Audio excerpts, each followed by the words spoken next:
Hi, this is David Mould from Laymen for Religious Liberty. The tape that you're about to listen to is an exceedingly graphic and gripping tape. It's a testimony of an ex-nun by the name of Sister Charletta, whom disappeared approximately 2 years after having given this testimony. If you have young children with you, you may wish to screen this tape and listen to it yourself before determining whether you want your child to hear the material that is on it. We're releasing this tape in Jamaica, not that we might engender any hatred toward the Roman Catholic Church or the Roman Catholic people, but rather that you might be educated as to the other side of Roman Catholicism. The Pope is coming sometime around October 12th, 1992. We'd like to flood Jamaica with copies of this tape that when he comes, some brave soul might be inspired to ask, well, John Paul, what can you tell us about Sister Charletta? To be forewarned is to be forearmed. You probably received this tape without paying anything for it. We wish to let you know that you have our permission to duplicate it as many times as you wish. But please do not charge. Give the tapes away. Spread them far and wide, that Jamaica might receive the education of a lifetime. Thank you.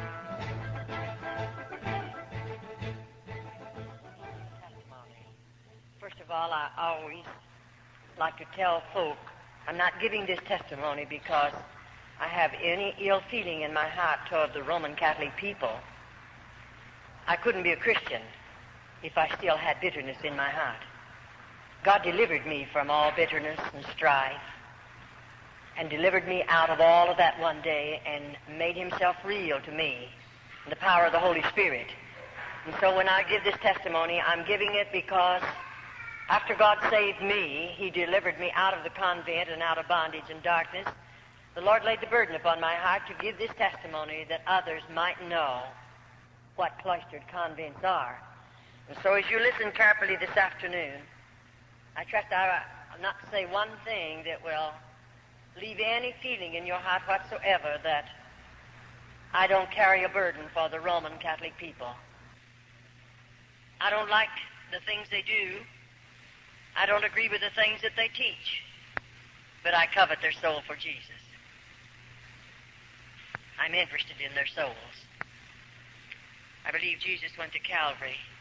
He died that you and I might know him. And their souls are just as precious as your soul and my soul. So I'm interested.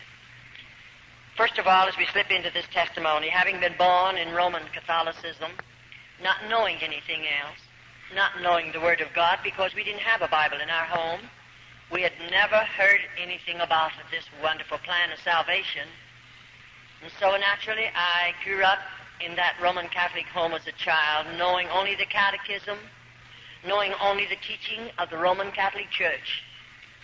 And because I loved the Lord, and because I wanted to do something for him, I wanted to give him my life, I didn't know of any other way for a Roman Catholic girl to give her life to God other than entering a convent. And through going to the confessional box where, naturally, I'm under the influence of my father confessor, the Roman Catholic priest, his influence over my life, one day I made up my mind through his influence and one of my teachers in the parochial school that I wanted to be a little sister. At that time I thought of being a sister of the open order. But as I went on into this, up until the time I took my white veil, 16 and a half years of age, everything was beautiful. I really didn't have any fear in my heart whatsoever. Everything was taught to me was seemingly along the line that I had been taught in the church before I entered a convent. And so one day, after making up my mind to enter a convent, I remember that particular day, two of the sisters came home with me from school. They were my teachers. And when we arrived at my father's home that afternoon, our father confessor was in the home likewise. I often say when I was a little girl, children were seen and not heard. You didn't talk when you was a child, at least you didn't in my family, in my home, unless you were spoken to. And I remember I listened to them carry on a conversation, and then I moved over close enough to my father to ask him if I could say something. That was a bit out of the ordinary, and he permitted me to talk. And I said, Dad, I want to go into a convent. And I'll tell you, that priest took it up quickly. They had already been influencing me. And my father broke down and began to cry, not because he's sad, but he's very happy. My mother came over and took me in her arms, and she too wept tears. She was very happy. Those were not tears of sadness, because to think her little girl was giving her life to the convent to pray for lost humanity. And naturally, my family were very thrilled about it, and I was too. But anyway, I didn't go for about a year after that, and then the time come when I got myself ready, and my mother prepared things for me, and so I entered the convent. They took me, and we didn't have a place close enough to my father and mother's home, so I think they took me around 1,000 miles away from home, where I entered a convent boarding school. I liked about 3 months being 13 years of age, just a little girl. I look back on it now and think, my, homesick, I was so homesick. Why, my mother and daddy, they stayed 3 days with me, and when they left, I became so homesick naturally. Why shouldn't I? Just a baby away from home. And when I was a little girl, you know, I had never spent a night away from my mother, and I surely had never gone any place without my family. And naturally, there was a close tie in our family, and I was very lonely and very homesick. But I'll never forget after Dad and Mother told me goodbye, and I knew they were traveling a long distance away from me, and I had never realized in my heart I'll never see them again. Naturally, I hadn't planned it like that because I planned to be a sister of the open order. But if you listen carefully to this portion of the testimony, then you'll understand just why I'm saying some of the things that I say. Now, oftentimes we say the priest selects his material through the confessional box, because at 7 years of age, I went to confessional.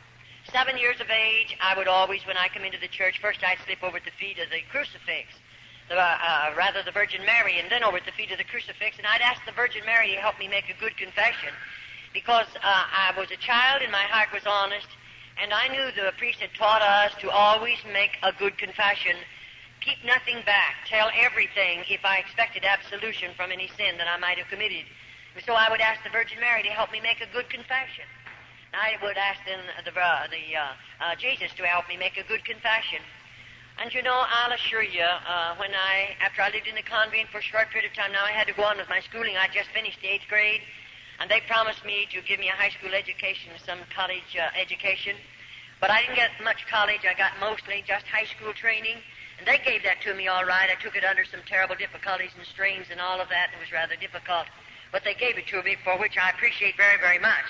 But I'll assure you, after they put me through the crucial training that we must go through to become just a little novitiate entering a convent, the training is really, it's outstanding as far as a nun is concerned, and you know what it's all about after you've been in there for a little while.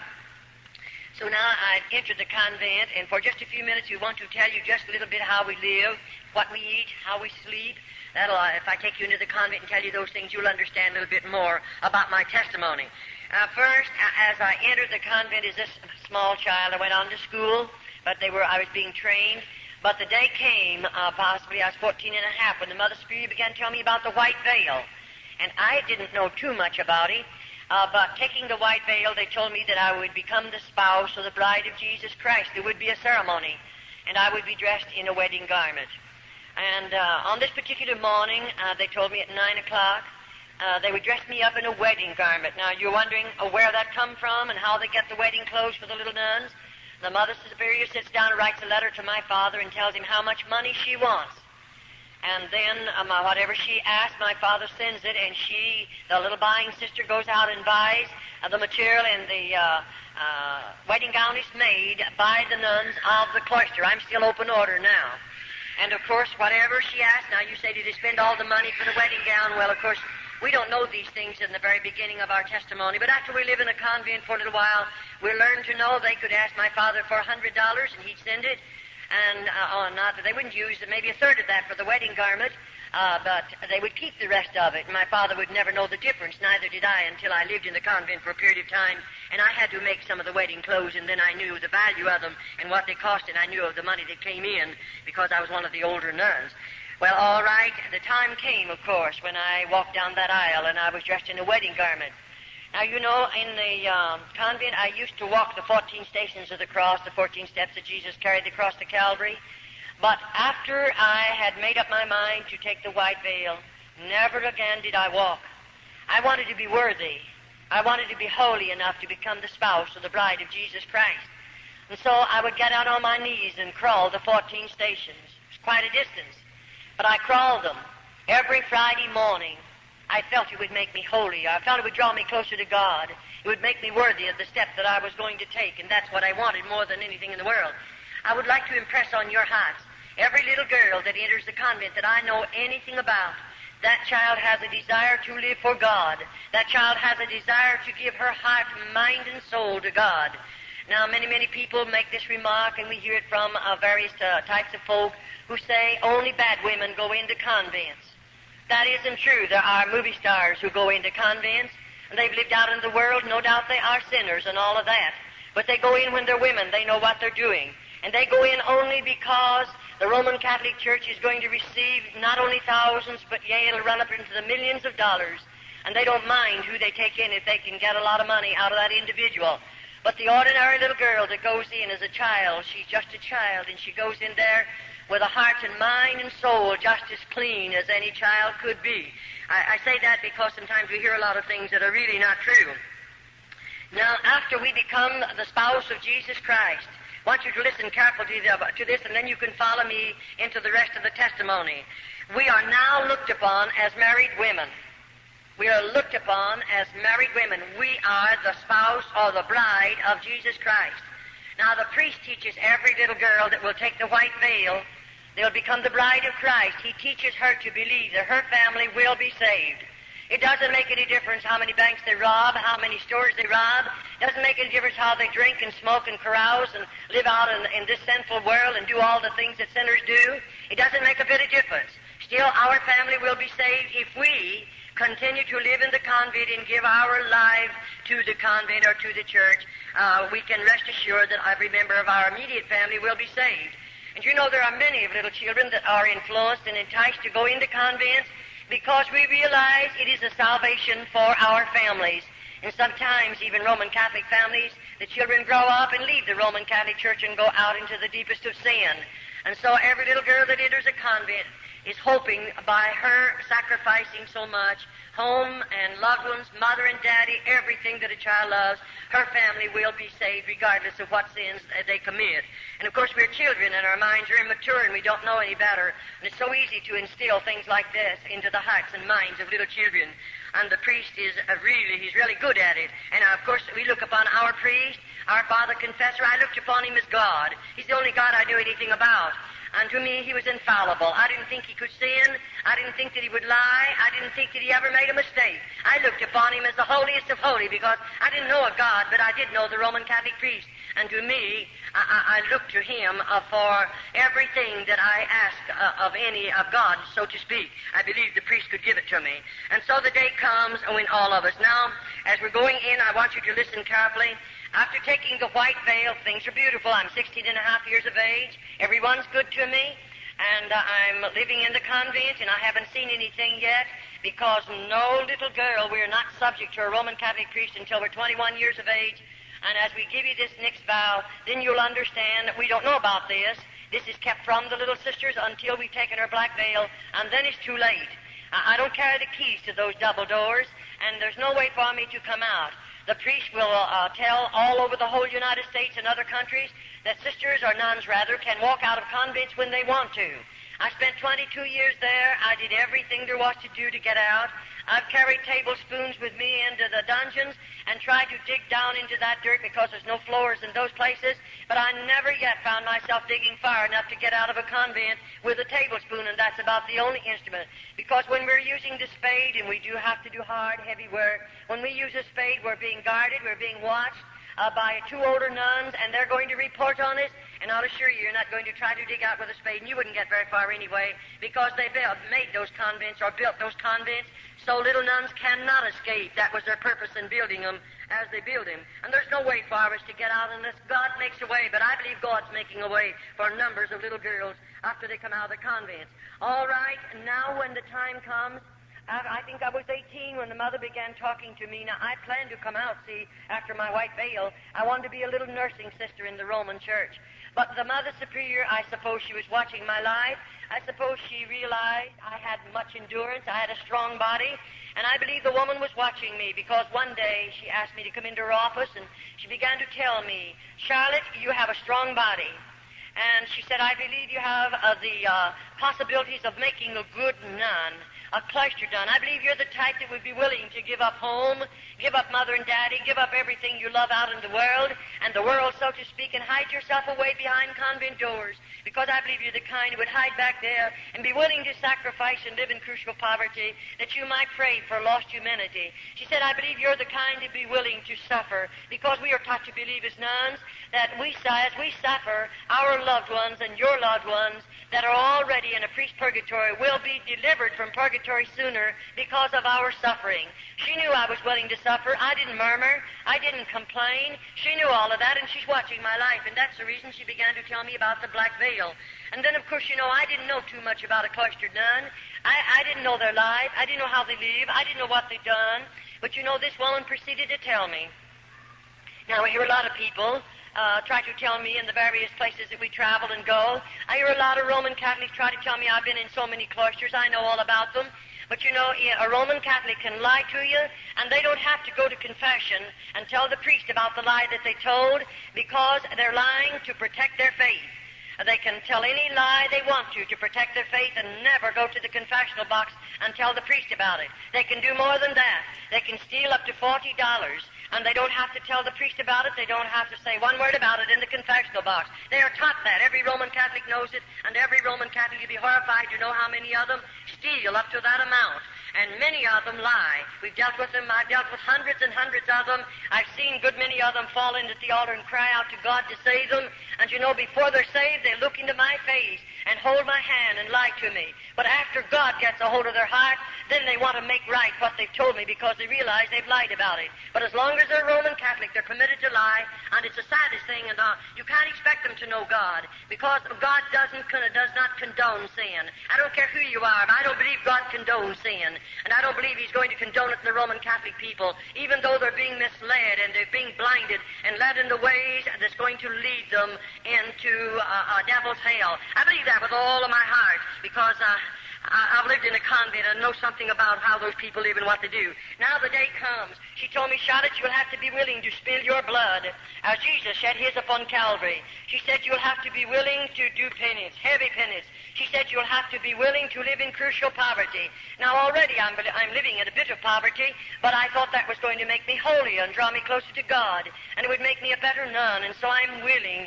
to live in that poverty. And then on this particular morning, she told me what I would be wearing. She said you'll spend 9 hours in a casket, and she explained a number of things to me. That's the most I knew about it, and I didn't find that out until I'd taken my white veil. And so on this particular morning, I'm 21 years of age, but 60 days previous to my being 21 years of age, I'm going to sign some papers that they placed in front of me, and those papers are this. I'm going to sign away every bit of inheritance that I might have received from my family after their death. Of course, I signed that over to the Roman Catholic Church. And oftentimes, I say the Roman Catholic priests are enticing girls, not only their background, and not only their strong bodies, their strong minds and strong wills, but he's enticing girls where mothers and fathers have much property, and they are comfortably fixed to the material things of this life. Why? Because when that child enters the convent, they're going to get a portion of her money, of her father's money. And I often say, even salvation in the Roman Catholic Church is going to cost you plenty of money, more than you know anything about. And so they don't mind commercializing off of that child and the inheritance that would have come to her. And so on this particular morning, I told the Mother Superior, give me a little while to think it over. She didn't make me do it. No one did. But I thought it over for a couple of years, and then one day I told her, I think I'm going to hide away behind the convent doors because I believed I could give more time to God. I could pray more. I maybe would be in a position where I could inflict more pain upon my body, because we are taught to believe that God smiles down out of heaven as we do penance, whatever the suffering might be. And I didn't know any better, because I often say, if you could only look into the hearts of little nuns, if you are a Christian, you would immediately cry out before God in behalf of those little girls, because to me we are heathens. It doesn't make any difference the amount of education we may have. We are still heathens. We know nothing about this lovely Christ, nothing about the plan of salvation, and we're living as hermits in the convent. And so on this particular morning, I come walking down an aisle again, similar to that, and may I say, the morning before, I can't go into it too deep, because I never would be able to cover enough of it so you could understand it. But this morning, I'm walking down that aisle, but I don't have a wedding garment on. I have a funeral shroud. It's made of dark red velvet, and it's way down to the floor. And I'm walking down that aisle. Now, I know what I'm going to do. The casket is all ready made by the nuns of the cloister, very rough boards, and it's sitting right out here. And I know when I come down there that I'll step in that casket and lay my body down, and I'm going to spend 9 hours in there. And 2 little nuns will come and cover me up with a heavy black cloth we call a heavy drape mortelle. And you know, it's so heavily incensed that I feel like I'll smother to death, and I have to stay there. Now I know when I come out of that casket, I'll never leave the convent again. I know I'll never see my mother and father again. I'll never go home again. I'll always live behind convent doors, and when I die, my body will be buried there. They told me that, so I knew it even before I done it. It's a great price to pay, and then to find out that convents are not religious orders as we were taught and as we were trained. It's quite a disappointment to a young girl that's given her life to God and willing to give up so much and sacrifice so much. I'll assure you it was a disappointment. And so after I spent those nights, you say, what'd you do while you lay in that casket? What do you think I did? I spilled every tear in my body. I remembered every lovely thing my mother done for me. I remembered her voice. I remembered the gathering around the table. I remembered the times when she would pray with us. I remember the things that she said to me. I remembered what a marvelous cook she was. Everything as a little girl growing up in that home, I remembered it, laying in that casket, knowing I'll never hear her voice again. I'll never see her face again. I'll never put my feet under her table again, enjoy her good cooking. I knew all that. And so maybe for 4 hours I spilled all the tears in my body because it was so hard. And I knew I'd get homesick. I knew I'd want to see her someday, but I gave it all up. What for? For the love of God. I thought I didn't know any better. And I'll assure you those were 9 long hours. And then I seemingly got a hold of myself, and I thought, this, Charlotte, now you're going to make the best Carmelite nun, because everything I've ever done, even that I'm out of the convent, I do give my best. I try to give everything that I have in regardless what I might do. And so I did in the convent. I gave the best that I have. And I wanted to be the best nun that I could possibly be. And the Mother Superior knew that, and don't worry, the priest knew all about it too. Now I realize after I walk out of that casket or to come out of it, they're going to take me like this. Over here and right back here is a room. We call it the Mother Superior's room. Now, I've never been in that particular room, so I don't know what she has in there. But you know, when I walk in there this time, the Mother Superior sits me down in a straight-back, hard-bottom chair. And immediately then I'm going to take 3 vows of poverty, chastity, and obedience. And you know, as I take those vows, she opens a little place in the lobe of my ear and takes out a portion of blood, because I must sign every vow in my own blood. And after that happens, then I'm going to take the vow of poverty. Now, when I sign that vow, I sign it thus, and I'm willing to live in crucial poverty the balance of my life as long as I live. And what that poverty is like, of course, we don't know. And then my next vow, I'm going to vow of chastity. And you know, this vow, of course, you know what it means. I'm taught to believe that I'm married to Jesus Christ. I am his bride. I'll always remain a virgin. I'll never legally marry again in this world, because I have become the spouse of the bride of Jesus Christ. After the bishop married me to Christ, he placed the ring on my finger, and that meant I'm sealed to Christ. I'm married to him, and I accepted it because I didn't know any better. And now here I am, taking a vow that I would always remain a virgin because I'm the bride of Christ. And I want you to listen carefully. And then, of course, my last vow of obedience. Now, when we sign that vow, I'll assure you already, I know what obedience means. I'm living in a convent. And there they demand absolute obedience. You don't get by with anything, not even for 2 minutes. I mean, you don't get by with it. You have to realize what obedience means, and they demand it, and you learn to know it, and you're much wiser the more quickly you learn it and you obey it, and you give them absolute obedience. All right, now, what does it mean to assign vows like this? Let me tell you this. It means more than you folk will ever know, because most people that I know anything about, they know very little about obedience. Oh, in a sense, yes, but you'll never know what a little nun knows about obedience. I'll assure you that one thing, unless you live in the convent. All right, that particular vow, when I signed it into my own blood, it done something to me, because after I've signed those vows, do you realize that I've signed away everything I have, my human rights? I have become a mechanical human being now. I can't sit down until they tell me to. I don't dare to get up until they tell me to. I can't lie down until they tell me to, and neither do I dare to get up. I cannot eat until they tell me to. And what I see, I don't see. What I hear, I don't hear. What I feel, I don't feel. I've become a mechanical human being, but you're not aware of that until you have signed all these vows. Then you realize, here I am, a mechanical human being, and of course I belong to Rome now. I'll assure you that right now. All right, we become, after this particular vows, we become forgotten women of the convent. In just a short while, you'll understand what I'm talking about. Now, immediately after I've taken those vows, then the Mother Superior is going to take away from me my name, and give me the name of a patron saint.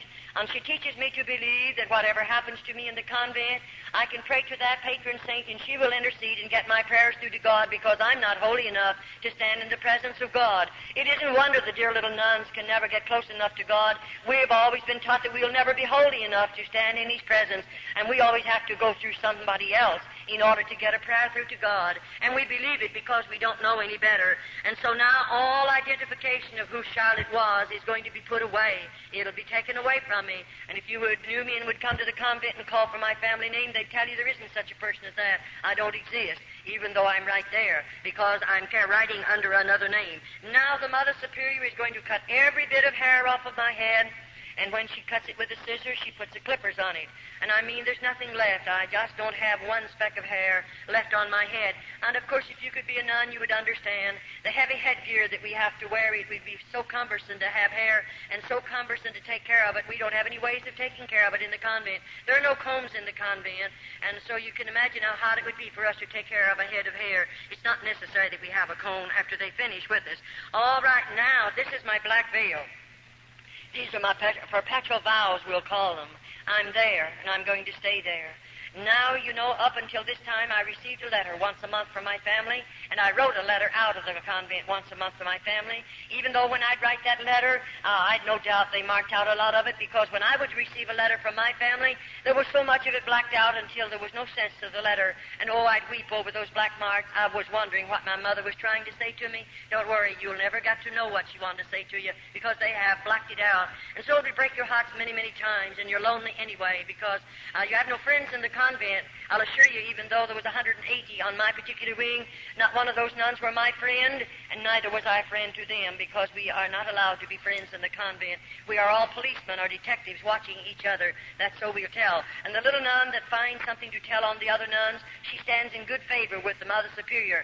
And then the mother teaches that nun to believe. When she stands in good favor with the Mother Superior, she's standing in good favor with God. And so that little nun, of course, will want that, and she'll tell a lot of things maybe that are not even true on the other little nuns.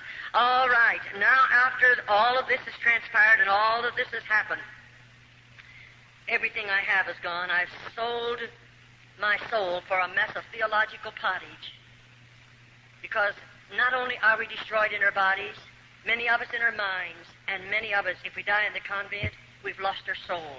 And so it's a serious thing. And I surely covet your prayers for little nuns behind cloistered convent doors. They'll never hear this gospel. They'll never know the Christ that you folk know today.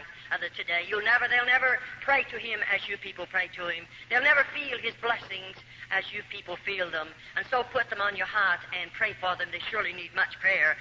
All right, now, as I walk into that room and all of this is transpiring, now bless your hearts, I don't know what's going to be in the next room. After this is transpired and I've taken the vows that I will always remain a virgin, I'll never legally marry in this world because I'm the spouse of Christ. And then after this, the Mother Superior leads me out into another room, or rather she opens the door, and I'm to be sent into that room. And when I walk out in that room, I see something I have never seen before. I see a Roman Catholic priest dressed in a holy habit, and he walks over to me and locks his arm in my arm, which he had never done in the first part of my convent life. I never had a priest to insult me in any way. I never had one of them to be even unkind to me in the first part of my convent experience. But here he is now, and of course I didn't understand what it was all about. And I didn't know what in the world the man really expected of me. And you know, I pulled from him because I felt highly insulted. And I pulled from him and I said, "Shame on you." And it made him very angry for a minute. And he said, immediately, the Mother Superior must have heard my voice because she came out immediately. And she said, "Oh," and they called me by my church name. She said, "After you've been in the convent a little while, you won't feel this way. The rest of us felt the same way you do. And you know, the priest's body is sanctified. And therefore, it is not a sin for us to give the priest our bodies." In other words, they teach every little nun this. As the Holy Ghost placed the germ in Mary's womb, and Jesus Christ was born, so the priest is the Holy Ghost, and therefore it isn't a sin for us to bear his children. And let me tell you, that's what they come to the convent for. No other purpose in all of this world do priests come into the convent but to rob those precious little girls of their virtue. And I'll assure you, we'll be telling you a little later in the testimony just what they really do after they come in under those particular deals. But may I say, now every bridge has been burned out from under me. There's no way back. I can't get out of the convent even though I pled. Oh, how I pled with that priest. Send for my father. I want to go home. I don't want to go any farther. And let me tell you, that's when you stand alone and you don't know who to turn to, and you're a victim of circumstances, and you live in the convent because there is no other way to get out of the convent. And I'll assure you, I stayed in the convent until God made a way for me to come out. And so after all of this, now my mail will stop. I'll never receive another bit of mail from my family. Never another letter. I belong to the Pope. I belong to Rome. And then after all of this, the Mother Superior, after taking these particular vows, and the priestess invited me to go to the bridal chamber. You say, did you go? No, definitely not. I didn't enter the convent to be a bad woman. It would have been much easier to have stayed out of the convent to be a bad woman. You wouldn't go into the convent and live in the poverty we live in and to suffer as we suffer to be a bad woman. No girl would do that. And it would have been much easier to have stayed out of the convent if I wanted to be a bad woman.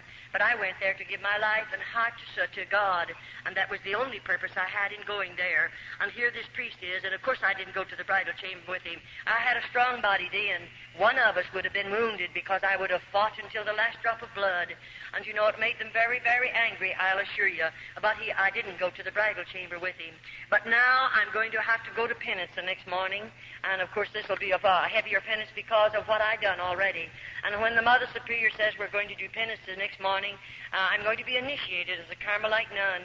And I remember when she walked me down into that particular place, it was a dark room. I remember I lived above on the first floor until my black veil. After the black veil, they take me one story under the ground. And I lived from there on until God delivered me under the ground. I didn't live in the top part of this buildings at all. But you know, as we walked into this room, it's dark and it's very cold. And when we walked in, we came from back there somewhere. We come walking toward the front, and I walked along beside the Mother Superior. And when I got near the front, I saw those little candles burning. Anywhere in the convent, you'll find the 7 candles burning. And when I came a little closer, I saw the candles, but I couldn't see anything else. And I wondered, what's she going to do to me? That's the thing in our hearts, and we can't get away from it because we have fear. And when I come a little closer, I saw something lying on a board there. And you know, when I came real close, then I realized, here's a little nun lying on that board. I'll call it a cooling board because it was that. And just as long as her body, and there she was, and when I could see where the candles flickered down on her face, I realized that child is dead. And oh, I wanted so much to say, how did she die? Why is she here? How long do you keep her here? But you remember, I signed away every human right. And so I can't say one word, but I stood looking. Then the Mother Superior said, you stand vigil over this dead body for 1 hour. And at the end of the hour, a little bell is tapped, and another nun will come to relieve me.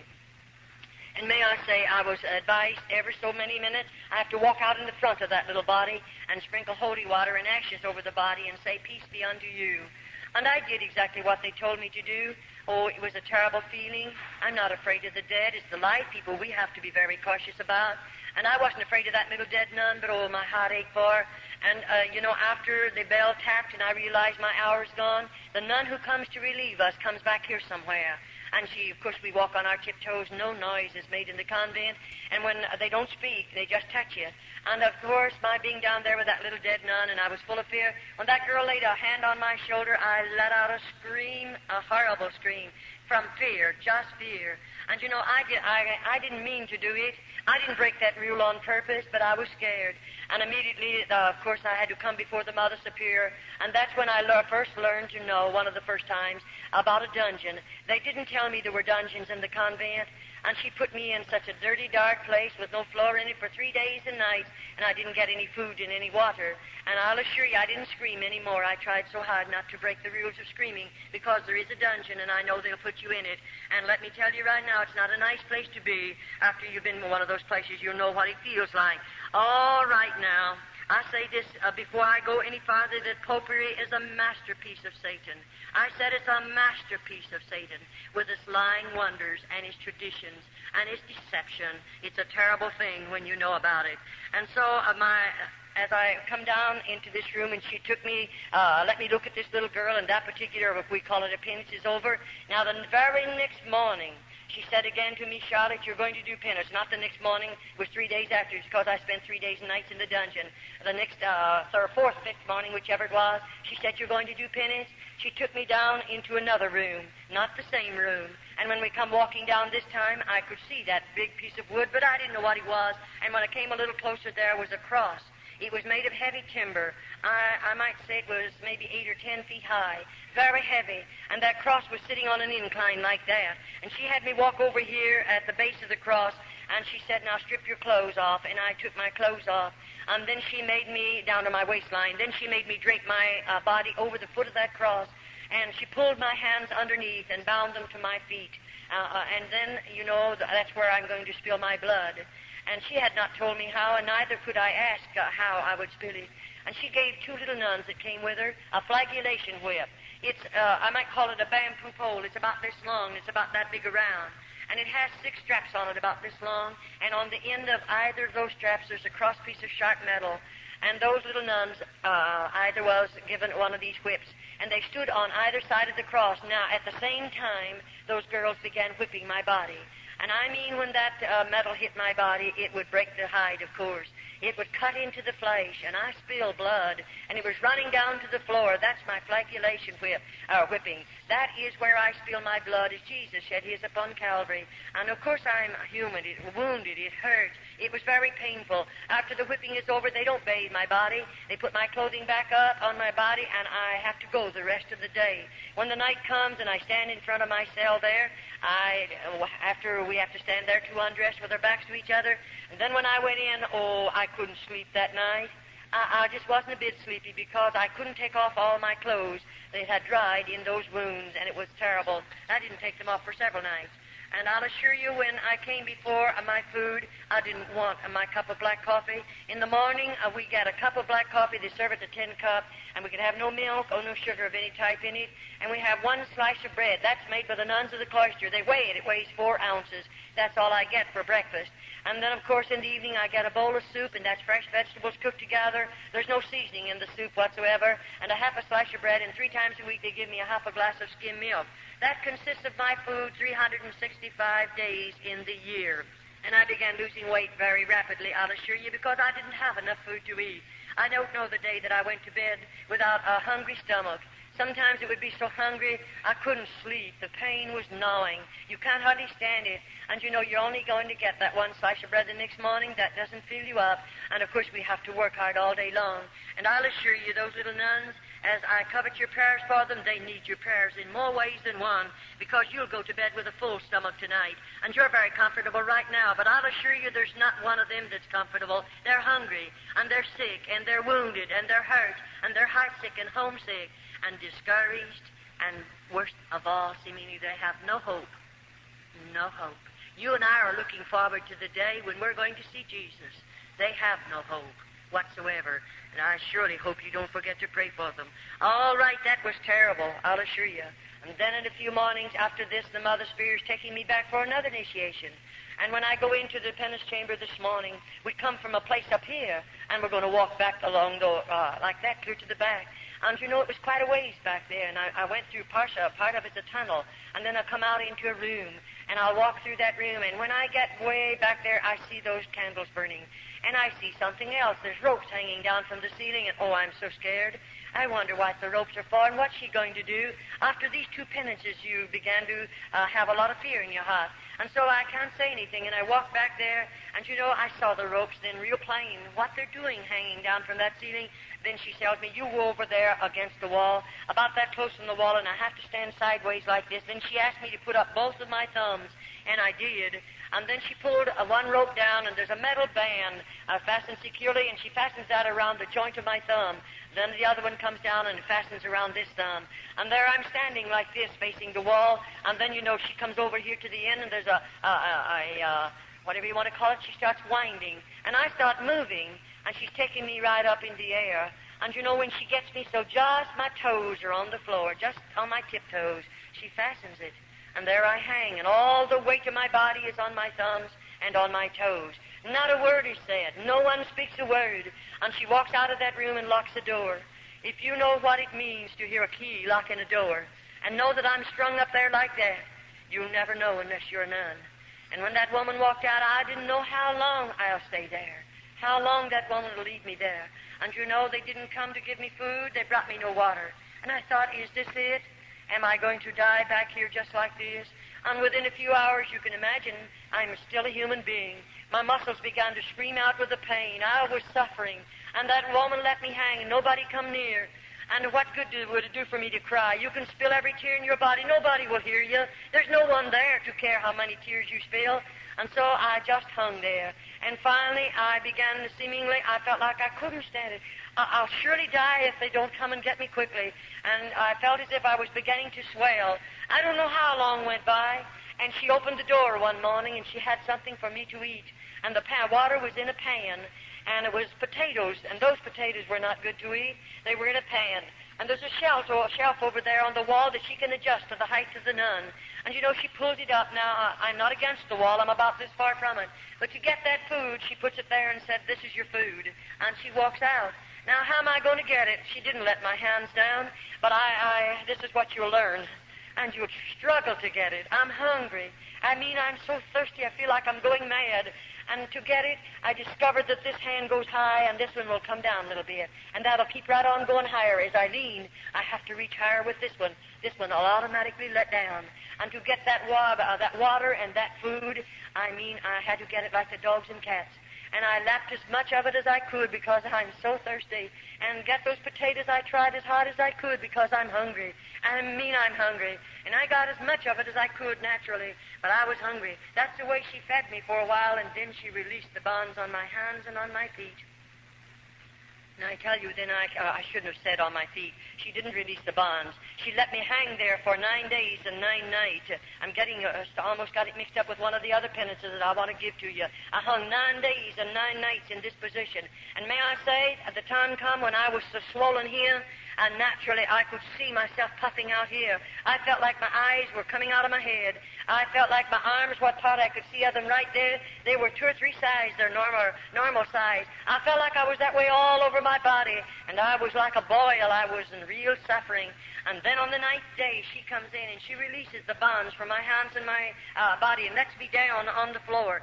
Now, I go down, I can't walk. I'll assure you I didn't walk. I didn't walk for a long time. But you know what? There's 2 little nuns that carry me out. One gets under my feet and the other under my shoulders.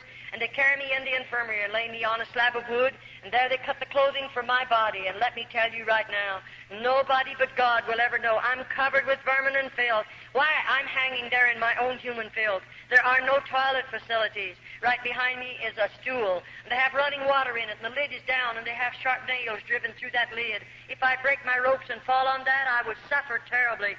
And this is the life of a little nun behind cloistered doors after they've already deceived us, disillusioned positioned us and got us back there, then this is the life that we're living. And these are the things that we're going to have to do. And I'll assure you, it isn't anything funny. And then I remember as I lived on in that place, oh, let me tell you, in the morning, we have to get up out of our beds at 4:30 in the morning. The Mother Superior taps a bell, and that means 5 minutes to dress. And may I say to you folk, it's not 5.5 minutes. You better get that clothing on in 5 minutes. And I failed one time, and I had to be punished severely, but I never failed again in all the years in the convent. And you know, when we are finished dressing, then we're going to start marching, and we march by the Mother Superior. And that Mother Superior is going to appoint us to an office duty every morning. It might be scrubbing, it might be ironing, it might be washing, it might be doing some hard work, but I have to work 1 hour. Then we'll go in and gather around the table, and we'll find setting in front of us our tin cup full of coffee and our slice of bread. And then, of course, we have hard work to do. We have, I think there was 12 tubs in the convent that I lived in, and we wash on the old-fashioned washboard. We have the old sad iron that you heat on the stove. And you know, it wouldn't be so bad if we just had our own clothing in the convent, but the priests bring great bundles of clothing and put them in there because they can get them done for nothing, and we have to do that clothing on top of it. We work very, very hard, and they're not able to work because they don't have enough food to keep body, mind, and soul together, and those little girls are living under these particular circumstances. Well, I say we're women without a country, and I mean just exactly what I say, women without a country. Now we belong to the Pope. Anything they want to inflict upon my body, they can do it. And all the howling I do, if I should howl, it wouldn't make any difference because nobody's going to hear me. And they have no idea that I'll ever leave the convent. The plan is I'll die there and be buried there. Now you say, Charlotte, can you go into the convents? Any one of you folk can go into an open order convent, or a closed convent, into the speak room. And there is an outside chapel that you can walk into, of any that I know anything about. But you know, you just go in there and wander around to have some place to go, because you might meet something you're not expecting. If you go in there, you go prepare to take food to some little girl that's in there, and be sure that you know who you're taking it to. And when you go, as you walk up toward the front of the building like this, you'll see a bell, and you'll know what to do because it'll tell you. And you press a button there, and there'll be a gate swing out. It has about 3 shelves on it. And, of course, you've brought something for someone that you know in the convent. It might be the mother coming to visit her daughter. And you know, when that bell is tapped, the Mother Superior is back here behind a big black rail. Now, that's a big iron gate there, and there's heavy folds of black material clear across there. And you can't go back there. You'll never see the Mother Superior, but she'll answer you through the black rail. And you might say, I brought some homemade candy for my daughter, and you might ask the Mother Superior to let you speak to her. You can't see her, but you could speak to her. You know, the mother will call that lovely little girl and call her out on the other side of the rail. Of course, you can't see her. And you know what? The mother will speak to her and say, honey, are you happy here? And that little nun will say, Mother, I'm very happy. You say, why did she say that? Well, bless your heart, don't you know the Mother Superior is standing there? And if we didn't say that after our mother is gone, then only God knows what the Mother Superior will do to the little nun. And so we must lie to our mother. And then the mother will say, do you have plenty to eat? And that little nun will answer and say, we have plenty to eat. But I'll tell you, that mother will go home. She'll prepare a lovely meal for the rest of the family. But if she could look in and see our table and see what her little girl is eating, if she could look into her little girl's eyes after she's been there 3 or 4 years, baby Jesus, and there's the crucifix, and then we have a prayer board. And by the way, I'll assure you folk that you'll never want to kneel on our prayer board. We kneel on it every day if we are able to walk under our own power. It is a board about this height from the ground, and there are 2 leading up like this one, and this one is about that wide. I'm going to drop my knees down on it, and there's sharp wires coming up through that board, and then this one up here I prostrate my arms on, there's going to be sharp wires. After all, I told you we were going to suffer. We were going to do penance, and this is a part of my suffering. And as I kneel on that prayer board, I'm praying for lost humanity, and I'm believing as I suffer that my grandmother will be released from a priest's purgatory sooner because of my suffering. And I'll kneel there longer sometimes. Oh, it's terrible, but we don't know any better, so we do that because that's all that little nun does know, and we believe it. And there we are, and we are locked in our cells. Every night the key is turned in those doors. We can't get up and come out of there. And then more than that, 7 minutes of 12. We go to bed at 9:30, the lights are out. 7 minutes of 12, there's 2 little nuns appointed to unlock every door. Every little nun again gets on her feet, dresses in full dress, goes into the inner chapel, and there we again pray 1 hour for lost humanity. We don't get very much sleep, that's why, and we don't have enough food, and we work hard, and we suffer much. That's why our bodies are so broken. That's why we seemingly don't have enough strength strength to carry on after we live there. But I'd like to say this to you as I go, before I go any farther. Now, I did those various things. We are taught to believe that as we spill our own blood, now we must do this. As I whip my body, if I torment it or torture it in any way that I spill blood, I'm taught to believe that I'll have 100 less days to spend in purgatory. Now, you know, we have no hope. Those little nuns don't look forward to anything. You may think they do, but we don't. Why? After you live in a convent 10 years, I began to realize the Virgin Mary is just a piece of metal. She's a statue. I began to realize St. Peter is just a statue. I began to realize that the statue of Jesus is just a piece of metal. In other words, we come to the place to believe that our God is a dead God. And I'll assure you, after you live in a convent long enough, not at first, oh no, but after we've suffered enough, after we've seemingly fallen down at the feet of those statues and spilled our tears on them and have begged them to intercede and get a prayer through to God, and years go by of whatsoever, a parent won't even know when they're dead. So who's going to pray us out of purgatory, or rather buy us out of purgatory? No, we realize after we're in there for a period of time that there is no purgatory. And of course, you know there isn't, and I know there isn't. And there is no purgatory. The only purgatory the Roman Catholic people have is a priest's pocket, and they're filling his pockets with coins in order to pray for the dead. And may I say, there are thousands and thousands of Roman Catholics. In the month of November, may I say to you, in United States, 2 years ago in the month of November, the Roman Catholic priests praying masses for the dead of the Roman Catholic people in this country in 1 month collected $22 million for masses said for dead Roman Catholics. That's just a little idea, our sample of what's going on in this country. And still there are thousands of mothers that will work their fingers to the bone to go over there and give the priest another $5 to say a mass for a loved one that's in a purgatory, because that mother believes there is a purgatory. In the convent they have a painting of purgatory, and there's nothing in the room but just that painting. And you know, every Friday we have to walk around that painting. And when we walk around it, I wish you could look at the little nuns' faces. What do I see? The painting, as you would walk around it, looks like it's a big, deep hole out there, and there are people down in there, and the flames of fire is lapping around the bodies of those people, and their hands are outstretched like this. And the mother will say to the little nuns, you better go and put another penance on your body. Those people are begging to get out of that fire. And because we're heathens, we don't know any better. I might go someplace in the convent, and maybe I'll burn my body real bad. Maybe I'll torture it some way and spill some more blood, because as I suffer, I believe they're going to get out of that place where a priest puts them. And there are millions of people, so to speak, in purgatory that your priest have put there. And when he knows that it's the biggest fraud there is in the world, he knows there's not a bit of truth to it. And bless your heart, I often say, you take purgatory and mass away from the Roman Catholic Church, you'll rob her of 9/10 of her living. She'll starve to death if you would take it away from her. She commercializes not only off of the living, but off of the dead, and on it goes.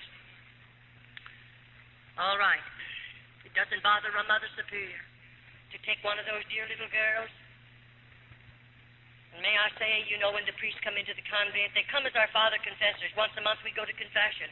And we don't want to go, don't you worry. I many of the time have got in the very back row. I didn't want to go in there. I know who's out there.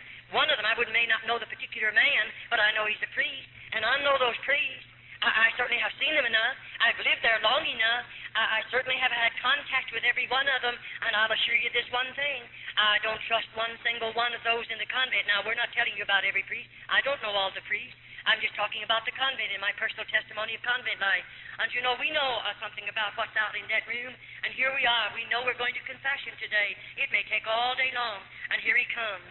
And I have never seen a Roman Catholic priest come into the convent that I was in without intoxicating liquor under his belt. And I say, a man or a woman, regardless of who you may be, when you get liquor under your belt, you're not a man, neither are you a woman. You become an animal and a beast.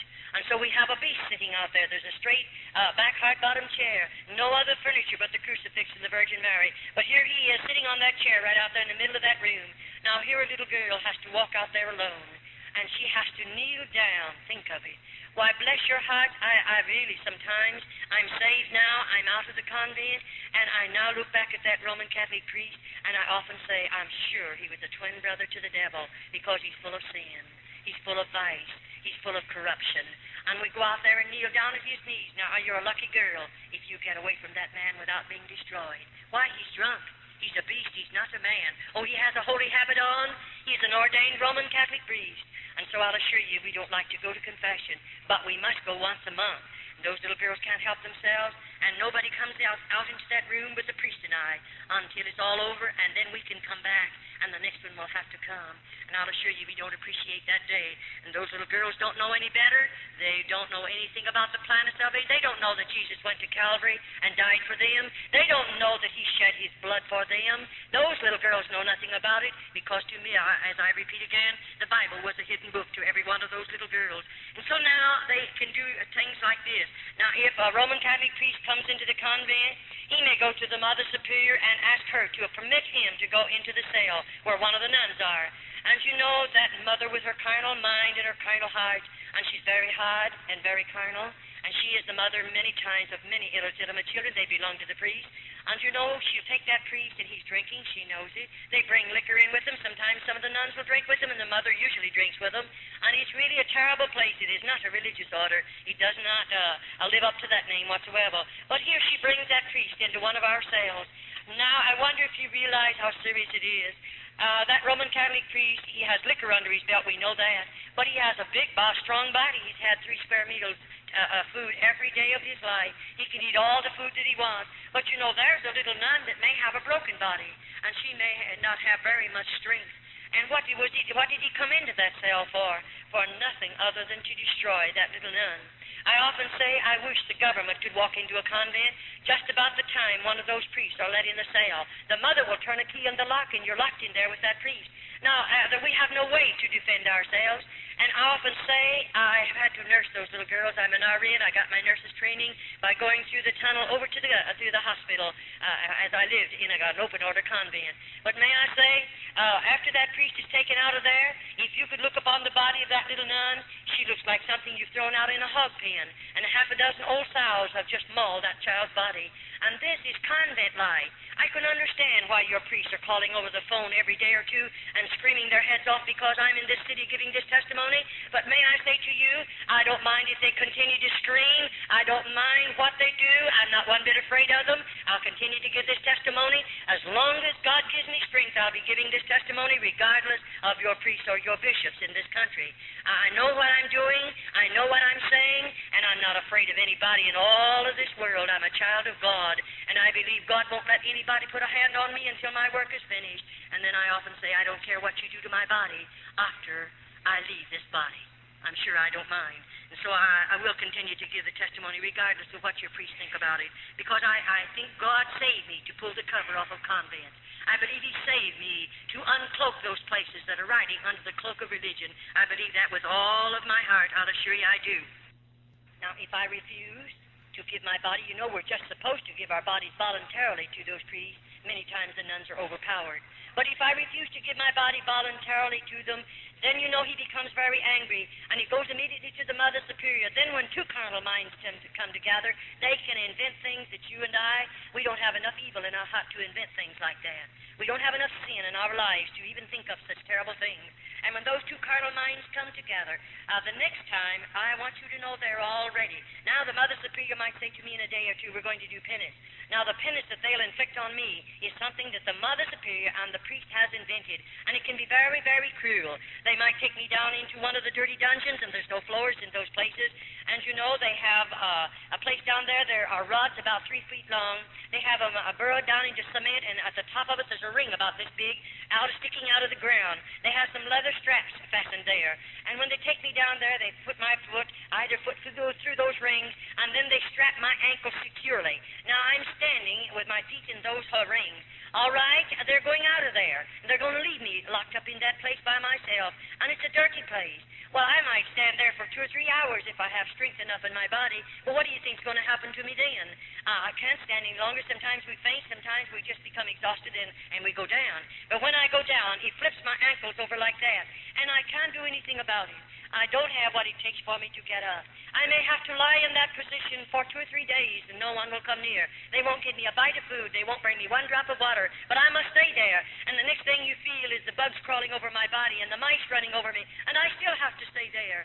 I can understand why they don't want me to uncover. They don't want the world to know these things are going on. No priest in this country wants it. And if he doesn't want the world to know it, then they better be pretty careful that nobody ever gets out of a convent after they spent a few years back there. But may I say again to you, my God, He's greater than all the outside forces. My God can reach His hand over into those convents, this country, any other country, and make a way for a girl to come out, and He won't have to ask the bishop to help him. He won't have to ask the priest to help him. But God can make a way for us to come out. I'll assure you that. Well, on it goes. Then sometimes the priests come and they get angry at us because we refuse to sin with them voluntarily.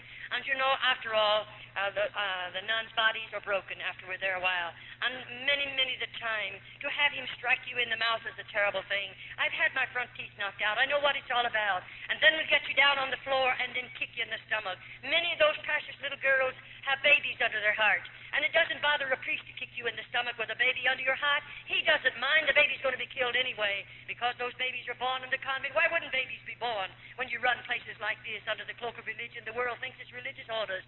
And there are babies born in there. And most of the babies are premature. Many of them are abnormal.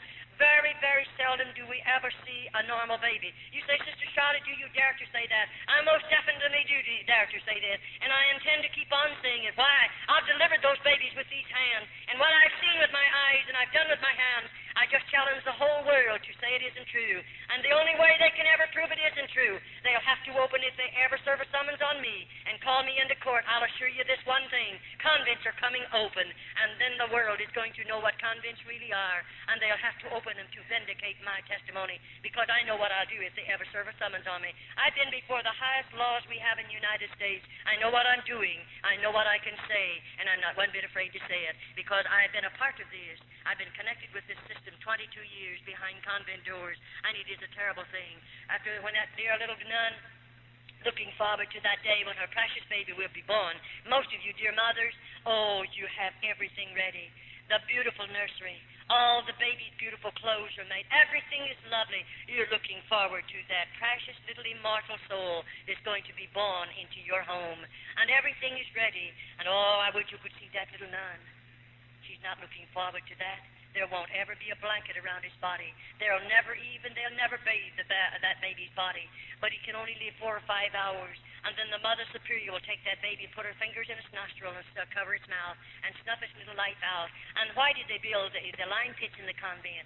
What is the reason for building them if it isn't to kill the babies? And that baby will be taken into the lime pit and chemical and lime is put over its body, and that's the end of babies. Oh, when I think about it. That's why I try to challenge people, pray. If you know how to pray, you know how to contact God, pray and ask God to deliver the girls from behind convent doors. In other words, pray that God will make a way for every convent in the United States to be opened and let the government go in. And when the government goes in, you won't have to worry. The convents will be open, the nuns will be taken out, and they'll be closed up, just as they opened the convents in Old Mexico in 1934. There are no convents in Old Mexico. Every cluster, it is open, and they found all of the corruption back there, the lime pit. If any of you are taking a vacation, go over into Old Mexico. The government owns them. They're public museums. And go through the convents. Look with your own eyes. Touch with your own hands. And then come home and see if you believe my testimony. It'll stir every bit of red blood in your veins. I mean, it'll do something to you that nothing else has ever been able to do. Go through them and look at them. Go into the dungeons. Go into the tunnels. Go through the lime pit. Look at the stalls, rooms of stalls over there. And then ask the guides of where they come from. And go and see all of the devices of torture they placed upon the bodies of the little nuns. Go into their cells and look at their beds and see for yourself. Oh, yes, you can go. It'll cost you 25 cents to go through each one of them. You look at those things and see them for yourself, and then come home, and maybe it'll give you a greater burden to pray for little girls that have been enticed behind convent doors by the hierarchy of the Roman Catholic Church. I wonder how you would feel if this was your child. And remember, I have a mother and daddy, or had one, and they love me just as much as you love your children. And when they let me go into the convent, I'm sure my mother and daddy didn't expect these things to happen because they didn't know. They never dreamed a convent was like this. But, you know, I wonder how you'd feel if you could walk in someday and out there in this particular room. That floor is built for this purpose. There's a partition right out there, and there's just a little thing they can touch. It automatically opens. And, you know, there's a deep hole underneath that floor. And this little nun has done something. I can't tell you what she's done, because I wasn't there when she done it. But she's done something. And to them it's very serious. And when they bring her to this particular place. Her little hands and feet are going to be bound securely. They're going to drop her. in that horrible, horrible pit. And then they're going to put the boards back down. No one will ever know. Oh, there's plenty of chemical and lime down there. But you know, they don't do that. 6 little nuns have to walk around that hole. We'll chant as we walk around that hole. We don't want any evil spirits to come out into the convent, so we sprinkle holy water over that hole. Then we may walk for 6 hours, and then they'll appoint 6 more nuns. And on it goes until we hear the last moan, and that's the end of the little nun they place down there. No, she'll never be delivered from the convent. But does it bother you to know that that little nun will die and be lost? Does that bother you? It bothers me, because I didn't know Jesus. I couldn't tell her about God. I didn't know him myself. But it bothers me very, very much. But God won't hold me accountable. Her blood will not be on my hands because I didn't know the Lord and I couldn't tell her about it. And so on it goes. Then I wonder how you like to see it. Here we are, a body of those little nuns. On this particular morning, the Mother Superior might say this. We're all going to be lined up here, and I don't know what she's lining me up for. And then, you know, there might be 10 of us, there might be 15 of us, and then she'll tell us all to strip. And we have to take every stitch of our clothing off.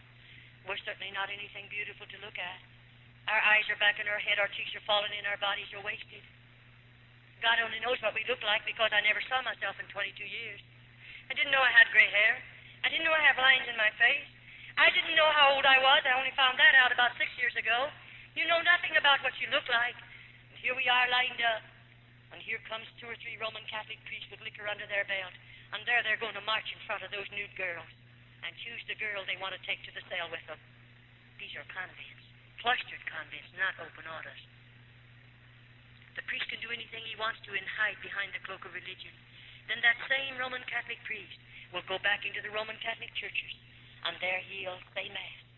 And there he'll go into the confessional box and make those poor people believe he can give them absolution from their sins.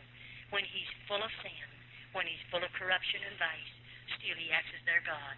What a terrible thing it is. And on it goes, well, I live there. Now, all the time these things are going on, what do you think's happening inside of Charlotte? God love your hearts. I didn't know people could hold so much hatred and bitterness. And it went on and on and on. I was filled with bitterness and hatred. And I mean, it continued to build. I began in my heart to think, when I can get the Mother Superior in a certain place, I'll kill her. Isn't it awful to get murder in our hearts? I didn't go in the convent with a heart like that, nor a mind like that. But I began to plan murder in the convent. How I could kill her, how I could kill a Roman Catholic priest, and on it goes. And oh, I tell you, every time she did fix something awful on my body that I'd have to suffer so terribly, when I could think sensibly again, then I would begin to plan, how could I kill that woman? And on it goes. Well, after all, you can't help it. For instance, I wonder how you would feel. The Mother Superior, here she is, and she's going to sit me down in a chair. And you know, that chair is straight back, hard bottom. And I don't have any hair. She's going to take everything off my head. And you know, she's going to put my hands like this. They'll be out here in stalks. And I'm going to have to bend my head over like that in order to put the stalks across my neck. And I'm fastened securely. And over my head there is a faucet of water. And you know, there's a faucet of water just above my head, and my head's over. Now that mother's going to turn that water on. Just a drop, and the drop will just come about this fast. It'll hit me right there on the back of my head. And you know, I can't move either way. I sat there 1 hour, 2 hours, 3 hours, 4 hours. What do you think's going on? I'm sitting there. I can't move. I'd do everything to get away from that drop of water in the same spot on my head. Why, God love your heart, if you could look in. You'd see us frothing at the mouth. You'd see those little girls. They're trying so hard to move, to get away from that water. And they let us stay there sometimes 10 hours, all day long. Many, many times a little nun cracks up completely. She goes stark raving mad under this particular penance. What in the world do they do with her? I tell you in a few minutes. Don't you worry. They have a place for us after we go mad in the convent. They take care of us. They have places for their little nuns. There's places built down there for us. Well, on it goes. Well, you know, these things went on and went on and went on. I think it was terrible. But, you know, I began to plan and plan and plan. After she's done something like that to me, it's terrible. One day, the Mother Superior took violently ill. You say, who would take her place? There are about 3, sometimes they have 4 older nuns, and they always pick the one that's hard, the one that seemingly is carnal, that one that has no conscience, to be a Mother Superior, and she works under this one. One day, if something happens to the main Mother Superior, another one will take her place, and on it goes. But you know, this particular day, they sent word to me. The Mother Superior, I was to come into her room. She's very sick. And quicker than lightning, I began to think, If I got in that Mother Superior's room, I know what I'll do. You know, after all, I'm a sinner. I'm a nun, but I'm a sinner. And I don't know God. And I have a lot of hatred in my heart. And I walk in that room, they have called in an outside Roman Catholic doctor. She's a very sick woman. And he has left all orders. And they left the medicine and everything. Now, I'm supposed to take care of her. And that was wonderful. I do take care of her. All day long, I did what they told me to do, what I'm supposed to do. And those particular tablets, I knew what they were, and I knew what they would do and what she was taking them for. But anyway, all day long, I gave her her medicine. I done everything I'm supposed to. All evening long. Why? I want to be sure what I'm doing. What I do, I have to be careful. And you know, I waited until 1 o'clock in the morning. Why? Because every night, those little nuns have to be gotten out of bed and go chant from 12 to 1, 7 minutes to 12 to 1. I thought I'll wait till all the nuns go back to bed, then I'm going to do something. And bless your hearts, after they were all back in their beds, I'll tell you what I did. I took 5 or 6 of those tablets. I was only supposed to take one in a half a glass of water ever so often and give it to her. But because of the type they were and what the type of tablet was, I knew what it would do. I put 6 of them in a glass of water and stirred them up. And I gave them to her. I knew she would go into convulsions that would twist her completely out of shape. I knew that woman would suffer 1,000,000 deaths within 25 minutes. I knew that. And I thought, I'm going to watch her suffer because she has punished us. She has hurt us so many thousands of times. I'll watch her suffer. Isn't it terrible to think a child can live in a place like that long enough until she has the same kind of a heart almost the Mother Superior has? But that's what comes when sin gets in your life. And so I waited. You know, I gave them to her. And something happened to me. I got scared. And I looked at that woman, and she began to change color. And I couldn't find her pulse. I couldn't find her respiration. I was frightened. And I thought, oh, what shall I do? If they find her dead, only God knows what they'll do to me. I'll tell you what I did. I got that stomach pump as quick as I could. I pumped that woman's stomach. I massaged that woman. I done everything there was to do. And oh, thank God she didn't die. I said, I thank God. But you know, I sat down by the bed and held her hand and watched her carefully until the respiration came back normal, until her pulse was normal, and I felt she would live. And I thought of another thing, I'll do this then. I saw where her keys were hid in her shelf right there in her own room. So they're on a big chain or on a big ring, and I thought, I'm going to take those keys. I'm going down into that dungeon. When I say down, this is 2 stories under the ground. I'm going someplace where she's always warned us. It's a solid wall like that, and clear to the back end of that wall, there's one door, and it's heavy, and it's always locked. And I've heard her tell me scores of times, and I'm sure she has the others, don't ever try to go through that door. What in the world is over there? And why did she tell us that? We can't get through it. It's locked. But, you know, I wondered what was back there. Because when they had me in the dungeon for a long time once, I heard screams under the ground. I heard such blood-curdling screams, and I knew there were some girls locked up somewhere. And so I'm going through there if I find a key. And so I got her keys, and I went into that particular place. And when I got back there, it took a while to do it. I want you to know, to find the key. But oh, when it unlocked that door, I walked through that door, and I walked into a hall. The hall, I would say, was maybe 5 feet wide, maybe wider than that. That's just a guess. And anyway, on the other side of the hall, there were a number of cells over there, small rooms, and they had real heavy doors. And in those cells were little nuns. And when I went up to the first one, near the top of the door, there's a little place about this long, it's about that wide, and it has iron bars going across there. And I looked right into the face of a little nun that I knew, one that I'd sit across the table from, one that I've prayed with in the chapel. I knew that girl, and here she is, and they had chains, the lock chains around either of her wrist and around her waistline. And I said, when did you have something to eat last? And no answer. How long you been here? No answer. I went down to the 2nd, the 3rd, the 4th, the 5th, and the stench was getting so bad I couldn't stand it. And you know, those little girls would not talk. Why? I lived in the convent, you know, a long time. I don't care if I was 2 miles under the convent, way back there. We were working back there, and we'd whisper. The next day I'd have to suffer because the convents are wired, and the Mother Superior can hear every voice, every whisper, and then somebody tells, and you're in some serious trouble. And those nuns has been there long enough. What had they done? I don't know. But those nuns are supposed to have cracked up mentally, and so they have put them in those chains. And when they die, they can't fall down to the floor. They're just dropping those chains and slump. When they go in there, they don't give them any more food. No more water. That's a slow death. And so as I saw all of that, I became so sick from the terrible stench because many of them are already dead. And I don't know how long they've been dead. I came out of there and walked back up to this room where the Mother Superior was, and she was lying there sleeping. And I watched her carefully, and she slept till the next day, long, long hours, and didn't waken. And when she did, she said, I've had a long sleep, and I said, yes. days. And you know the third day? I don't know. You say, did she ever find out you was down there? Well, not yet. I hope she didn't while I was there. But anyway, 3 days they put me out in the kitchen. In other words, when we go to the kitchen, 6 of us go for a 6-week period. And this particular time, they put me out in the kitchen with 5 other little nuns. What am I there for? I'm doing the kitchen work. I'm going to do all the cooking that's done out there and take care of the work in the kitchen. And so when I went out in the kitchen, we have a long table back here, and it's a work table. And our vegetables will be prepared for the soup, and that's what we were doing, all 6 of us. And something happened. Our kitchen is a very large room, and a very long room, not as wide as it is long. And over at one end of it, you'll find over here the stair steps leading, about 4 of them leading down. Then there's a landing right there.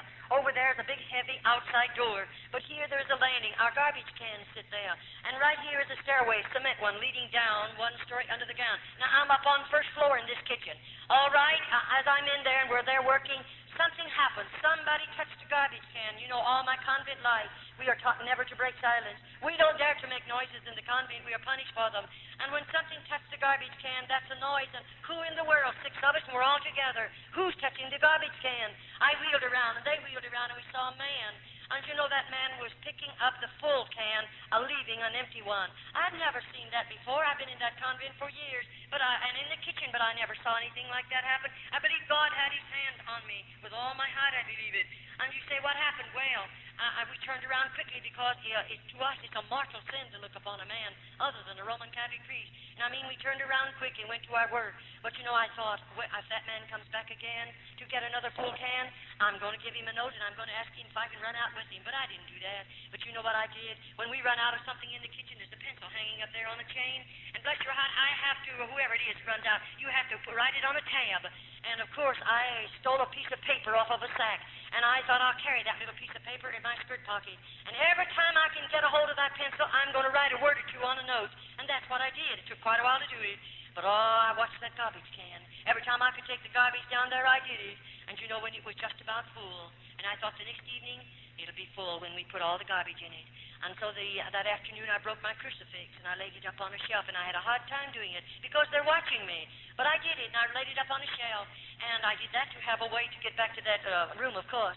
And so when our dinner work is over, our supper dishes, everybody has to go out at the same time, and we march by the Mother Superior.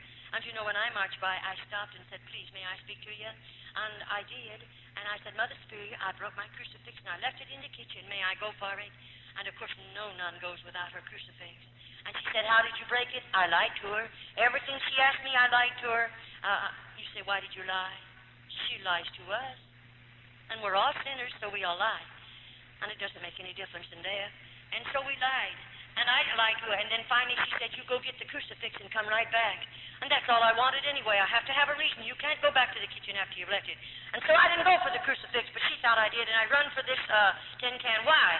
That night when I put my garbage in there, I put a note right on top of that garbage and left the lid off, which I was not supposed to do. And you know, I said on the note to the garbage man, if you get this, won't you please help me out? Won't you do something to help the little nuns out? I told him about those 19 cells down there and those 19 nuns in him. I told him about some of the babies that have been killed. I told him some other little nuns that are locked up in the dungeons and they're bound with chains. I told him a plenty. And I said, won't you help us? And if you will, please leave a note under the empty can. That's what I went back for. And when I lifted up the can and found a note, you don't know how I felt. I froze to the floor. I was so scared I didn't know what to do. I picked that piece of paper up and I read, and this is what that man said. I'm leaving that door unlocked. And I'll leave the big iron gate unlocked. You come out. Oh, let me tell you, that's almost more than you'd ever. Why, I never dreamed I'd get out of a convent. I never thought of ever getting out. I wanted out, but you say, oh yes, when I could collect myself. I reached over and turned the knob, and you know it was unopened. I walked out of that convent, and I slammed it to. I was sure the lock was on it. And I got out to the big iron gate, but oh, he had me trapped. That iron gate was just as locked as it was ever locked. You don't know what it done to me to stand there looking at the iron gate. I'm locked out of the convent. I have no right out there. You can't imagine.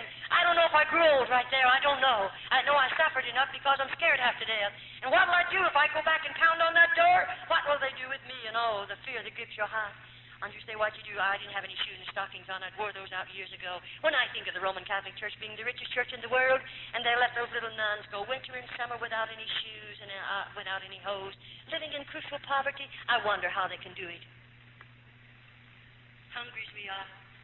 Your priests are all nice and fat. Those little nuns are so hungry. I wonder how they do it sometimes. You say, what did you do, Charlotte? Well, I'll tell you, I just took a hold of that big old iron gate and I tried to climb it. That's all there was for me to do. And up about 1.5 feet from the top is a ledge about 6 inches wide. I thought if I could get high enough to get my knee on the ledge, I'm safe. And I did. I got one knee on the ledge, but this time I don't have any strength left either. And you know, I thought, what'll I do? I'll put one foot over, then I'll get the other over. Then I realized, I have 3 skirts on. My skirts are gathered on a belt, and they're clear down to my ankles. My veil, of course, is down to my knees in front and that long in the back. How will I ever get over those sharp points? And I thought, I can't go down. I don't have strength enough, so I'll have to jump. And if I jump, I'll break every bone because I was broken body, of course. And I thought, what'll I do? Well, I pulled all my clothing up around my body and held them with one hand. And then I thought, I'll have to jump. And they have a buzzer in the convent. And when a little nun tries to escape and they catch her, they put a buzzer on.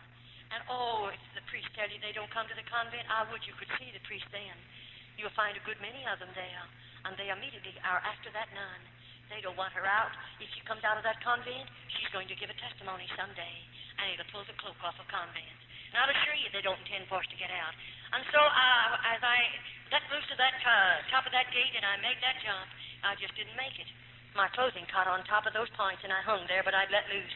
And I often say, I don't know what I look like. I didn't know I had gray hair. But I've often said maybe my hair turned gray there. Maybe you'll never know what I suffered hanging on top of that gate, knowing that buzzer can go on any minute, and then what would they do to me? I was scared. So I thought I tried to wiggle my body and to swing it. If I can get back far enough to grab the gate with one hand, maybe I can help myself, and I did. And then with the other hand, I tried to pry the snappers loose on my skirt, and that let me fall between them. Do you know what happened to me? I hit the ground. I was out. I was unconscious for a while. I don't know how long, though we have no way to tell. But when I came to, I had a shoulder broken and my arm was broken right in here. The flesh, the bone had snapped right through my flesh because I didn't have any meat on me. And I thought, what'll I do? And I realized I'm on the outside. And where am I going? Where do you think you'd go? I'm not in the United States. I'm in another country. And I don't know a thing about that country. When they took me over there, I was so heavily veiled. And they took me from that particular cart or train to the convent. I was so heavily veiled I couldn't see anything. And I don't know where I am. I don't know where to go. I don't know if I have any people. I don't know if I know anybody in the world. Now, I'm a pauper. I don't have any money, and I'm hungry. And my body's broken, and I'm hurt now. Where do you think you'd go? I tell you, it's something to think about. I just started away, but get away from the convent, and I did, and I started moving away. And all the leaves were falling, and they made so much noise, and I was scared, and I kept on moving. And finally, dark overtook me, or rather, there's no twilight in that part of the country. It just drops off into darkness. And, I saw this little building beside the road, and I thought I'll crawl in it. It was a doghouse or maybe a chicken coop or something, but it's dirty, and I crawled in there because I was shaking and scared. And I laid in there for a little while to get a hold of myself, and then I thought I'll have to travel. It's dark, and it's safer for me. So I got out and traveled that night, and the next day I hid behind pieces of board and tin that was piled up against an old building, and all day long imagine hiding in that hot place. And hungry as I was, with broken bones, do you realize what it was all about? No, you'll never know. But I do. And then, when night came again, I have to go, because I'm going to get away from the convent. I'm afraid to rap on somebody's door. Remember, I'm scared. I don't know. I might rap on a Roman Catholic's door. They will immediately notify the priest, and I'll be taken back to the convent. And I'd rather they kill me than take me back. And so I didn't. But I went on and on and on. And then the next day, I hid out in an old straw stack. And then that afternoon, on the third day, I was scared then, because this arm was swollen as tight as it could swell. And I was having to carry it in the other hand. And all my fingers began to turn blue, and I realized gangrene poisoning setting in. And I nobody to do anything for you. And I realized I'm going to die just like a rat beside the road. That's a terrible feeling. And I thought, what'll I do? I'll just get out and go a little sooner. Maybe I'll have to rap on somebody's door. And that's what I did. And I remember as I walked, I don't know how far, I saw this lamp. It was an old-fashioned lamp burning. Very poor house, no paint on it. And I knew those were poor people. So I walked up to the screen door, and I rapped on it. And a tall man came to the door. He was rather old. And I said, please, may I have a drink of water? And that old man didn't answer me, but he walked back in the house and called his wife. And God bless her heart, she's like most old-fashioned mothers. She came to the door, and she didn't say, who are you, and what do you want? Thank God. There are a lot of good people in this world. That dear little woman just pushed that door open and said, won't you come in and sit down? Do you know that's the most beautiful music I've ever heard in my life? I should say I'll come in and sit down. And she pulled out a chair. And I sat down on it, glad to sit down. And you know, their house was poor. There was no rugs on the floor of any type. A tablecloth, red checkered tablecloth on the table, a little old stove over there in the corner, and there was a fire in it. And that woman put some milk in a pan and heated and brought it over to me. And you know, I'm hungry. I don't have any manners. I forgot how to act. I forgot a lot of things in 22 years. And I grabbed that glass of milk all before she ever set it down, and I gobbled it down. I'm so hungry, I felt like I'm going stark mad. And I took it instantly, and the moment it touched my stomach, of course, I couldn't retain it. I lost it. I haven't had any whole milk in 22 years. You could understand why I couldn't take it. And she knew what to do. She went out in the kitchen, and she heated some water, or rather over to the stove and heated some water. And bless her heart, she put sugar in that water and brought it over to me. And she sat down and gave it to me from a spoon. I took every bit of it. Oh, it was good. It was nourishing. And then the daddy walked over by me and he said, now tell us who you are and where'd you come from. I began to cry. I was scared then. I said, I run away from the convent and I'm not going back. And he said, what happened to you? And my hand was laying upon the table. And I said, well, I tried to get over the gate and I failed and I'm hurt. And you know, he said, we'll have to call a doctor. And bless your sweet life. Then I really became hysterical. I got up from the table. I was going to run back outside and they wouldn't let me. He said, wait a minute, we're not going to hurt you. You're hurt. You have to have help. I said, I don't have any money and I don't have any people. And I can't pay a doctor bill. Of course, I was just in a terrible mess, if you want to know it. And that man said to me, I'm going after a doctor. He said, and he's not a Roman Catholic. Neither am I. That dear man didn't have a car, but he hitched up a horse and buggy, and he drove 9 miles to get a doctor. The doctor came out in his car. And when he got out to the place, he got there ahead of the man. And when the doctor walked in and walked around me, he just kept walking around me, and he was swearing. Maybe he didn't realize it was a terrible effect on me. When he stopped and looked at me, of course, he was mad. He was mad. Why was he mad? He was mad because he was looking at something that was supposed to be a human being. And I didn't even look like a human being. I was in such a horrible condition. But finally, he calmed down. He came over to me and he said, I'll have to take you to the hospital tonight. Oh, I became hysterical. I said, I don't want to go. Please don't make me go. And then he sat down carefully and took my hands. And he began to say, I'm not going to hurt you. You have to have help. And I want to help you. That doctor took me into the hospital that night, and that's where I learned how much I weighed. He weighed me, and I weighed exactly 89 pounds. I weigh 178 right now. And then, you know, they took me into surgery, and of course they tried to get the swelling and the inflammation out of my hand and arm, that they might do something for me. It took about 12, 13 days. And then, of course, they had it, but this time it started to knit, and they had it all to break over it again and put it in a cast. I did a lot of suffering. Well, you know, one day a way was made for me to be released from the hospital. Who did they release me to? I begged to go out to those old people to stay with them, and they let me go because they'd been good to me, and I trusted them. And the doctor wanted to take me out to his home. I was in that hospital 3.5 months. And they took me out there, and I stayed for a period of time. And then one day, this same doctor, he wrote a letter, and you know what he said in that letter? He sent a check. He told the people to go and buy me a suitcase and get me some clothing. He was coming for me on a certain day. He had told me, I'm going to find your people for me. You know, that doctor's a stranger to me. But oh, I thank God that he has men and women across this world, and those men and women are not so selfish that they won't use some of the money that God has allowed them to have to help that one that's less fortunate than they. He spent a lot of money on me. I was in that hospital 3.5 months, and I mean there was a lot of money spent on me, but he paid the bill. How I appreciate it. And you know that dear doctor, they took me, bought my clothing for me, got my suitcase, and everything was ready, and the day came when he came, and you know that doctor took me to the train. And he put me on a train in care of somebody, of course. He had found my people for me. I was on buses and trains and boats for a long time, and one day, after that, he had gotten my visa to get back into the United States, and I was always in charge of somebody because they wouldn't trust me to travel alone because of having lived under the ground so long. And one day, they called the name of the town where I was, or where my mother and daddy lived. And you know, I knew where Mother and Daddy lived, and I got off of that train and run down to their home, 5 blocks from that depot, just a very small town. And when I rang the bell, my daddy come to the door, and you know, I looked at his face. I didn't know him. And because I didn't know him, I said, do you know where my father lives? And he said, who are you, and what's your name? And I said, my name, and I didn't give him my church name. I gave him my family name. And that man looked at me, and of course it was his name, and he said, Hooky, is this you? My father didn't know me, of course. It was my dad. That dear old man opened the door then and invited me in, and I said, Dad, is Mother alive? Because I didn't know about her. And he took me back in to see her, and there she was. 7.5 years she'd laid there an invalid, a horrible, horrible invalid. And, of course, she didn't know me, and I didn't know her. Well, you know, that very night I took violently sick, and they put me back in another hospital for another 3 months. But my father paid all of those bills. He reimbursed the doctor and paid the doctor in another country and paid the old people. He reimbursed them all. All of that was wonderful. Then, you know, one day, after my body was strong enough, since I'm here in the United States, oh, it took a long time, several years.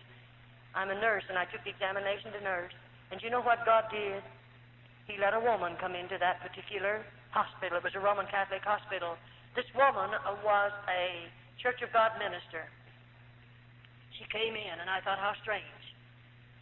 Just across the Mississippi River is 2 magnificent Protestant hospitals, and she lives in one of those cities. Right there, 3 cities joined together. And why in the world did she come over here to this Roman Catholic hospital? Why, I believe God had his hand on it all the time. You know that woman who came in and the doctor said, I want you to dispatch her case, and I went into that room to prepare that woman for the operating table. And I heard her praying. And I want you to know I became that woman's private nurse, her special nurse. After she left the hospital, she went home, and I became her special nurse in the home. And that woman asked me if I wouldn't go to church with her. And you know, I lived in her home long enough to hear her pray. I lived in that home long enough to read the Bible to her because I am her nurse and I did what she told me to. I'd never read a Bible before in all of my life, and she'd have to find the scriptures, and then I'd read them to her. And you know, as I read the Word of God, God began to get a hold of me. And finally she said, won't you go to church with me? And you know, I went to church with that woman. And I sat back there and heard a gospel for the first time in my life. And you know, I'll tell you, I went through 4 nights. And it was really beautiful. I've never heard anything like this. And all the time she was telling me about the plan of salvation and telling me about God and that I needed God and I needed to be saved. And, of course, I was believing her. Do you know what I'd do every night? I'd go home from church with that woman. I'd say, you go to bed, but let me go to the basement. I'd lay my Bible down on a chair, and there I'd challenge God, and I'd say, God, did you hear what the preacher said? Did you hear it, God? And then I would tell God everything that I could remember the preacher said. And I said, God, you heard every word, didn't you? Now, if you're God, and the Bible is the Word of God, and God, you're real, I want what those people have. But if you're not God and the Word of God is not your Word, then God, please don't give to me what those people have. Let me tell you, I challenge God. I put him to a test. God's not going to give you anything that's not of God. Don't you worry. And every night I continued to do that 4 or 5 nights, and I didn't eat either. I couldn't sleep, and I'd lost my appetite, and I was losing a lot of weight. It was terrific, but you know, one night I come back to church, and out of a clear blue sky, right in the middle of that man's service, I just got out of my seat. And with both hands up in the air, I come running right straight down an aisle like that. And I fell in at that altar, and I cried out, my God, forgive me for all my sins. I was a sinner. I mean, God met me there. Praise his wonderful name. There's a pool of water on that floor. I was sorry for everything that I did in the convent. I stole potato peelings. I stole bread. I told lies. I called the Mother Superior names under my breath. And I want you to know God met me down there, and he forgave me of every sin there was in my life. And how I thank and praise him for it. Praise his wonderful name. God's been very good to me. Very good to me. A few nights previous to that, I went back to church. God filled me with the baptism of the Holy Ghost. May I say to you, God means more to me than all the material wealth you have in this city. I'd rather have Jesus than anything you might have, because I found him to be the best friend I've ever known. I can tell him anything I want to tell him, and he won't call you up and tell you what I told him. I can sit at his feet and tell him every day of my life, Jesus, I love you. Jesus, I love you. And every secret of my heart, I can pour out to him, and I don't worry about him calling you up and telling you what I told him. He's the best friend you ever had. He's able to save you. He's able to deliver you. He's able to loose you from the things of this world, set you free to know him. Praise his name. I have a wonderful God. I love him supremely.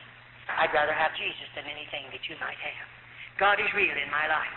It's really wonderful how God delivered me out of the convent. Pray for me. I need much prayer. I'll be going places where it's predominantly Roman Catholic. I'll have to suffer much. But I'm willing to suffer for Jesus, that I might tell someone about him and give my testimonies that other dear little girls might be spared from convent. So pray for me, won't you? God bless you. Well, what do you think? I told you at the beginning it would be a very, very gripping tape. You'll recall that we introduced in Jamaica the book Maria Monk, which was once banned there.